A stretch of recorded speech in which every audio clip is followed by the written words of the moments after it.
El proceso monitorio. El proceso monitorio es un proceso declarativo especial que se considera nuevo en la legislación colombiana, pues fue introducido por el CGP. Sin embargo, en Argentina y Uruguay ya existía. Es un proceso que tiene por objeto permitirle al acreedor de una relación dineraria de mínima cuantía, proveniente de una obligación exigible derivada de un contrato, pero sin título ejecutivo, requerir a su deudor para su pago. Este proceso está concebido para que esos pequeños acreedores tengan un proceso fácil, expedito, para exigir el pago de la obligación de su deudor. Un ejemplo claro es el de un tendero que fía y las personas no le pagan. Esta persona puede ir a este proceso para exigir que esas personas le paguen. Características propias del proceso monetario. Primero, hay un acreedor que está despojado de título ejecutivo y que busca requerir a un deudor que le debe dinero.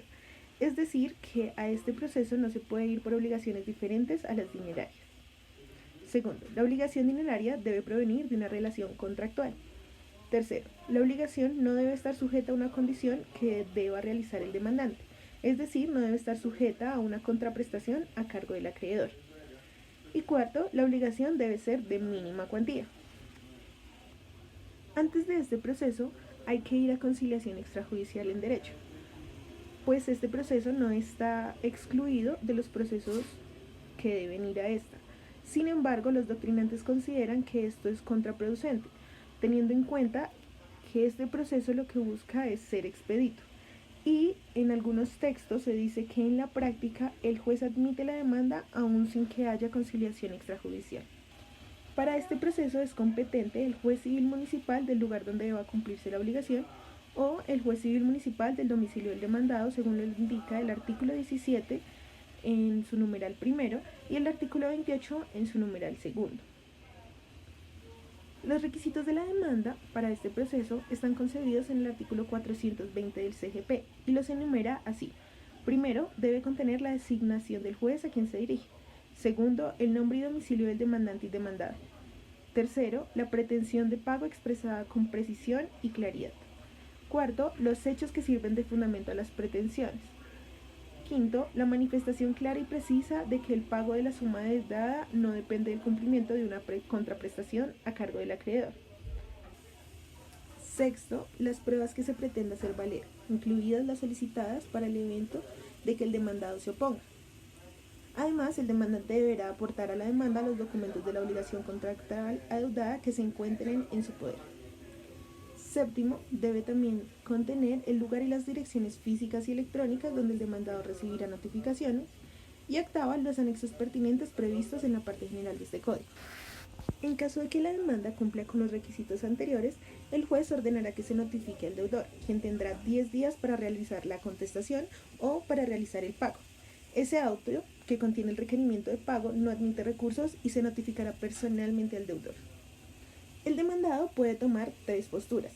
La primera es pagar, y en este caso se dicta una providencia donde se declara extinguida la obligación y se termina el proceso. La segunda es no contestar la demanda. Esta actitud hace que el juez dicte una sentencia donde determina que el demandado es el deudor del valor de las pretensiones del acreedor y ordena el pago de la deuda con los intereses causados y los que se causen hasta que se haga efectivo el pago. Esta advertencia debe estar consagrada en el auto que ordena el requerimiento y esa sentencia hace tránsito a cosa juzgada. Además, le prosigue la ejecución consagrada en el artículo 306 del CGP. Lo mismo procede si hay una objeción parcial, así como se muestra en la gráfica, por la parte roja, es decir, por la parte no objetada, se dictará la sentencia explicada, pero por la parte verde, es decir, la parte objetada, se seguirá el proceso que se explicará a continuación. Tercero, el demandado formula excepciones. Hay una postura de oposición y en este caso el proceso se llevará por las normas dispuestas para el proceso verbal sumario y el juez dictará auto que cite audiencia según lo dispuesto en el artículo 392. Además, se le dará traslado al demandante por 5 días para que pida pruebas adicionales. Esta oposición puede ser total o parcial. Hacer este un proceso expedito no es posible. Primero, la intervención de tercero. Es decir, la solicitud de una coadyuvancia el juez deberá rechazarla, por ejemplo. Segundo, las excepciones previas. Tercero, la demanda de reconvención. Y cuarto, el emplazamiento o designación de curador ad litem para el demandado no es permitido. Las medidas cautelares para este proceso son las establecidas para los procesos declarativos y en caso de que se dicte sentencia a favor del acreedor, proceden las medidas cautelares propias de un proceso ejecutivo. En el artículo 421 además nos encontramos con una multa que se impone al deudor si es condenado por el 10% de las pretensiones a favor del acreedor. Y al acreedor en caso de que el demandado... Corte Constitucional, sentencia 659 del 2016. La sentencia declara exequible el proceso monitorio para pretensiones dinerarias. La Corte Constitucional, a través de su sentencia 659 del 6 de abril del 2016, declaró constitucional la expresión "quien pretenda el pago de una obligación en dinero" del artículo 419 del Código General del Proceso, que establece la procedencia del proceso monitorio ante peticiones dinerarias. Inicialmente, la Corporación aseveró que la definición de la figura jurídica, los elementos, condiciones y etapas del proceso monitorio le corresponden al legislador dentro de su órbita de libertad de configuración y aclaró que la Constitución no prevé un trámite específico para el proceso monitorio. De igual forma, argumentó que la expresión no constituye un tratamiento discriminatorio y no afecta al acceso de la Administración de Justicia por cuanto los acreedores de obligaciones no dinerarias tienen otro tipo de procesos para exigir judicialmente lo pactado, bien sea que éstas consten en un título ejecutivo o se deriven de una relación contractual.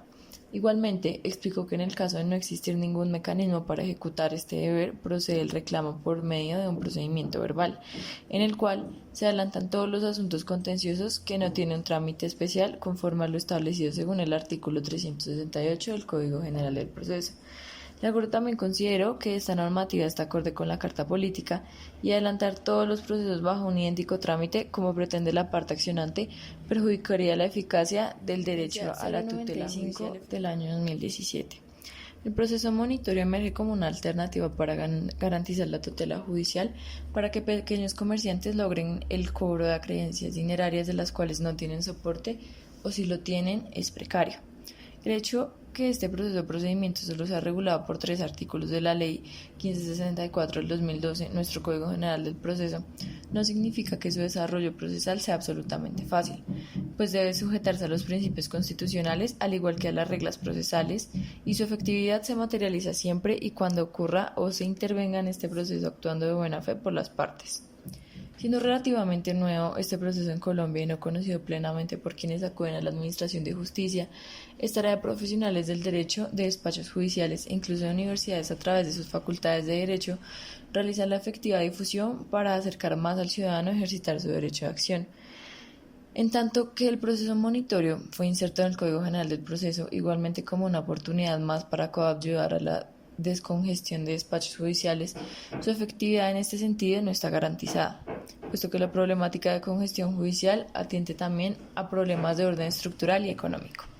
No obstante ello, puede vislumbrarse un problema ulterior, como será el aumento significativo de los procesos de ejecución, por lo que la eficacia del proceso monitorio deberá venir acompañada necesariamente de un sistema igualmente eficaz en el proceso de ejecución, en el que debe prevalecer especialmente el interés del acreedor, quien debe poder confiar en la efectividad. La configuración técnica del proceso monitorio en el sistema procesal colombiano, la Corte encuentra en su sentencia C095 del 2017 que, a diferencia del proceso ordinario en el que durante el íter cronológico primero se discute, luego se prueba y por último se juzga, eventualmente se invierte el procedimiento, puesto que desde el inicio se podrá proferir la sentencia si el deudor notificado no comparece, a quien por demás corresponde desvirtuar la existencia 031 de enero 30 del 2019.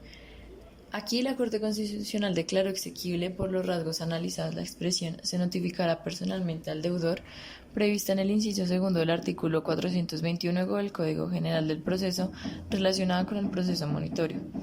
Este proceso tiene una estructura atípica, pues a diferencia del declarativo, el juez libra mandamiento de pago, y si el demandado no se opone a este requerimiento, se convierte en la sentencia que lo condena. Por el contrario, si se opone, el proceso monitorio muta y se convierte en un contencioso de carácter sumario, en el que se determina si existe o no la obligación alegada por el demandante. De acuerdo con el fallo, es constitucionalmente válido que en estos procesos el legislador haya previsto expresamente que la única alternativa aceptable de notificación sea la de carácter personal, pues garantiza la comparecencia personal del demandado. Aunque el alto tribunal ha reconocido la constitucionalidad de otras formas de notificación, particularmente con el fin de evitar barreras injustificadas en el proceso judicial, también advierte que legalmente se ha otorgado un tratamiento favorable a la notificación personal por ser la que otorga mayor garantía de que el demandado conozca la existencia del proceso. Así las cosas, primero, se protegen los derechos de contradicción y defensa del demandado y segundo, se convierte en una medida conducente para lograr dicho objetivo.